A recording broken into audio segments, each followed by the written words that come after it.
Hello, friends, and welcome to another edition of Transformational Astrology. We want to talk about Earth Day, which is coming up really soon, and we want to make kind of a big deal about it because I've actually been researching new planets beyond Pluto, as many of you realize, and it's just so fascinating, the research. And one of the things that has come about is these new planets besides Pluto and Eris, namely Makemake and Haumea, which are also beyond Pluto, which we have very good orbits for. We know where they lie in the charts. It's in the time passages software. And they do have to do with nature connection. So it really is very appropriate for this time of year. When we're heading into Earth Day, we want to kind of make a big deal about Earth Day right now because, as you know, as everybody knows, it's such an important time. We really have to start paying attention to these Earth issues, specifically climate change. And it's very interesting because there's a kind of a general knowledge about it, but yet the economic machine, which is modern society, just keeps on churning away, doing what it's doing. And it does seem a little bit hard to turn the train around. That's been that's been the experience of past years. It was 1979 when it was really clear that the Earth was warming uncontrollably and that something had to be done about greenhouse gas emissions. It was kind of, I remember at the time it was scientifically viable and there was a lot of meetings about it. There was a lot of talk about it. There were attempts to do things within this country. And it kind of quietly got sidetracked here and there. Certain vested economic interests had to do with that, of course. So that's more the mundane than the astrology in mundane astrology. But to get back to the astrology, so here we are in this timing, in this 21st century, new planets have come along. And two of them, the two that I mentioned, Makemake and Haumea, have definitely to do with connection to nature. And in fact, Makemake very often has to do with Earth activism. You see it in people like Bill McKibben. You see it in people like Paul Hawken, who is a very strong environmental activist. So it's very interesting to me. The Makemake in particular is more activism oriented, and Haumea is just the love of the earth, the love of nature, going beyond simply nature as in being in nature, but also being in a natural flow, being aware of there's an element of natural law of right relationship, right action, a moral compass, all that comes in with Haumea. It's very, very interesting. So I'd like to show you a little bit of my research, is one thing I intend to do here. And let's celebrate the idea of resurgence in environmental activity as we do. So let me show you a few charts. I'm going to share the screen. And we're going to look at charts. Oops. Okay, now here's, this is a longer presentation than I've done, so I'm going to use these slides. And here are the planetary glyphs for these new planets that I've been researching beyond Pluto. Eris, Haumea, Makemake. These glyphs, by the way, have been designed mostly by me. This glyph for Makemake was actually suggested by astrologer Philip Sedgwick, who said, hey, it's a birdman, which corresponds to the mythology of Easter Island, the Rapa Nui people, which Makemake was the creation god of Easter Island. The creation god of the Rapa Nui. And then Haumea, the creation goddess of the Hawaiian people, and she was always giving birth from different parts of her body, regenerating as a young woman. Very good symbol for the fecundity of nature. Just always creating new forms, always shape-shifting. And it's a little bit looking like a pregnant woman, a variation of the Pluto glyph. They both are, that looks a little bit like a pregnant woman. And then we have Eris, which is, of course, the sister of the god of war, goes to depth within the psyche, the arrow points down. All of these go to depth. It's very interesting. Pluto as well, goes to great depth in the psyche, has to do with the soul. It's been connected to the soul. So I consider Eris to be a feminine warrior in support of soul intention, finding out what's deep inside you and acting upon that. And Haumea and Makemake also go to depth, having to do with recognizing a profound connection to nature that is part of the human birthright, that is what we are. You know, underneath, as we get in deeper and deeper into the psyche, the processes of nature are very much part of that, and we are part of nature. Nature is part of us. All creatures of the earth are brethren, are connected spirits, as are all humans. So this is the kind of principles that have been coming forward in this research, which is very interesting. What I'd like to focus on is these planets, besides Eris, that are in the Kuiper belt, similar to Pluto, and here's the different sizes. So here's Pluto. This is all compared with the size of the moon. This is the moon right here. And here's Haumea, and here's Makemake. And you can see that they are smaller than Pluto and Eris, which are about the same size. All of them are smaller than the moon. But yet they are powerful in charts, as we know from the fact that Pluto is very powerful in charts. Eris can be shown to be very powerful in charts. And so I'm investigating these new ones, Haumea and Makemake, which have to do with Earth energy. So that's why that's so fascinating to me, and some of these examples of people that I've used in the past. This is a very contemporary example because Robin Wright just very recently did this movie about getting back to the land. So I'll just mention a couple of examples of my research just to give you a flavor for it. And the thing that was very interesting to me was at the time she released her movie, which was just very recently, there was the, I think it was February 12th of this year, just a couple of months ago, that it released to theaters. And then March 5th, it released to streaming. And in between, we have the full moon of February 27th. And the thing that was so interesting to me about this was there was a lot of Makemake going on. Now, because she is very practical, because she is talking about in that movie the survival necessary to be able to live in nature, and she has a little bit of an agenda with what is it all about with nature. You know, how are we connected to nature? What is that like to just live in the natural setting without the human civilization surrounding you? So it has more to do with Makemake in a certain way because it is techniques, survival techniques. And Makemake is the activist one, but it's more general than that. It's a more practical attitude toward nature. How do you deal with nature? How do you protect nature too? And so Makemake in particular, this is before I looked at Robin Wright's chart, was very strong because it was not only opposite Chiron, and not only was it making an inconjunct 150-degree aspect to Uranus, but also the full moon that came along at the end of February 27th, was at a very similar degree of Pisces and Virgo, lighting up all these 7-degree marks. So I knew there was a lot of Haumea in the sky, and I wondered to myself, about Robin Wright, who, you know, this was her directorial debut. She's been a well-known actress, but this is her first film.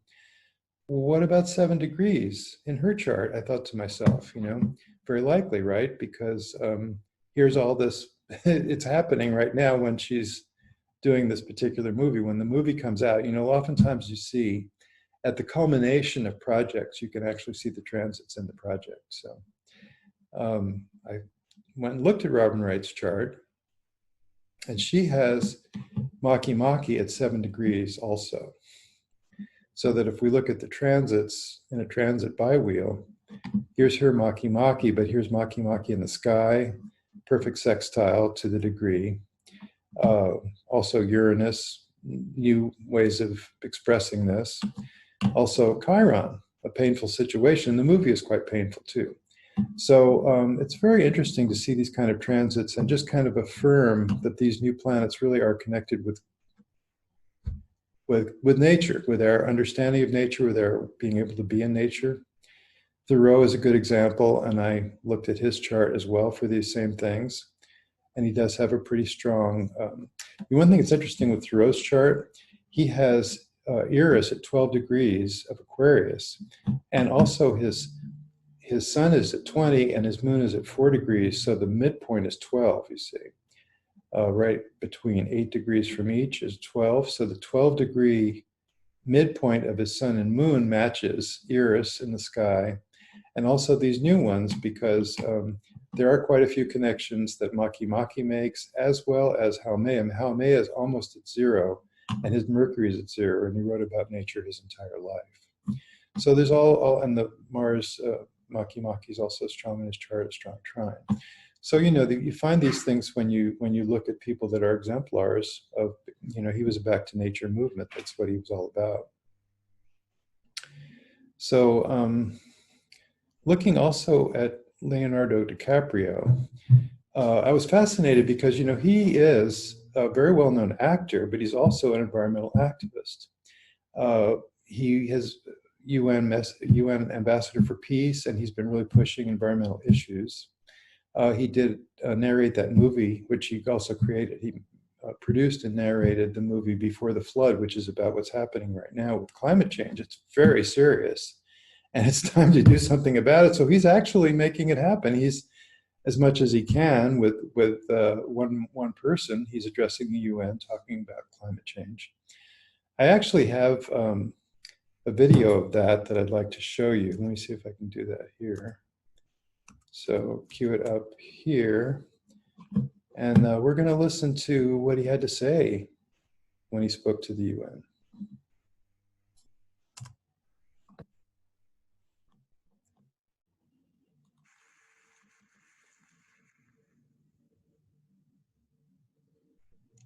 Thank you, Mr. Secretary General, for the honor to address this body once more. And thanks to the distinguished climate leaders assembled here today who are ready to take action. President Abraham Lincoln was also thinking of bold action 150 years ago when he said, "The dogmas of the quiet past are inadequate to the stormy present, as our case is new, so we must think anew and act anew. We must disenthrall ourselves, and then we shall save our country." He was speaking before the U.S. Congress to confront the defining issue of his time, slavery. Everyone knew it had to end, but no one had the political will to stop it. Remarkably, his words ring as true today when applied to the defining crisis of our time, climate change. As a UN messenger of peace, I've traveled all over the world for the last 2 years documenting how this crisis is changing the natural balance of our planet. I've seen cities like Beijing choked by industrial pollution, ancient boreal forests in Canada that have been clear-cut, and rainforests in Indonesia that have been incinerated. In India, I met farmers whose crops have been literally washed away by historic flooding. In America, I've witnessed unprecedented droughts in California and sea level rise flooding the streets of Miami. In Greenland and in the Arctic, I was astonished to see that ancient glaciers are rapidly disappearing well ahead of scientific predictions. All that I have seen and learned on my journey has absolutely terrified me. There is no doubt in the world scientific community that this is a direct result of human activity, and the effects of climate change will become astronomically worse in the future. I do not need to tell you these statistics. You know them better than I do, but more importantly, you know what will happen if this scourge is left unchecked.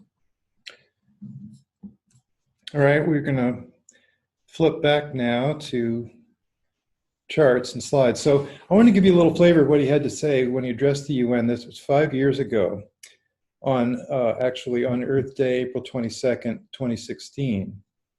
And as everybody knows, very little has happened since then, due to the United States administration, and in part due to the United States administration, which was very anti-climate change. They thought, what's wrong with just business as usual, make some money with expanding drilling rather than reducing it for oil. So he makes the point in that speech that it's really time to stop extracting fossil fuels. And it's a bold statement. The world runs on fossil fuels. In that time, we have come, in the time since 1979, we have come so far for the alternatives to fossil fuels. And, it's really quite remarkable what can be done, what could be done had we the political will. We can convert, in fact, that now there are very ambitious plans to convert the entire United States fleet, all the cars that belong to the US that are used in the United States government, to electric by 2035, I believe is the plan. Some people say it's not fast enough. It's really getting desperate. It's really getting close. This is the decade, isn't it? So I'm sure everybody is aware of that, but just to reiterate that. And then here's Leonardo DiCaprio. He does have, quite strong Makemake at 19 degrees of Leo is a perfect square partile to his chart ruler, which is Venus ruling the Libra ascendant. So that's a perfect square. And you can find other connections here, including the fact that all this corresponds as well to his Chiron, which is at 21 degrees of Aries. So you can see that that's a trine and an inconjunct, as well as the square configuration in his chart. There's other connections too. Now, when he gave that speech before the UN, that was, as I say, on 2016, April 22nd, 2016, rather remarkably, Uranus at 21 degrees, flanked by Venus at 20 degrees, almost 21, and by Eris as well, were opposite of Haumea in the sky, and all of it beaming in on his Chiron at 21 degrees of Aries. So that's a very direct, I believe, statement of transit. You could also say that Makemake was on his ascendant, perfectly true at the time. And here he is giving a speech to the UN about climate change. He's being an activist, an environmental activist in a very big way.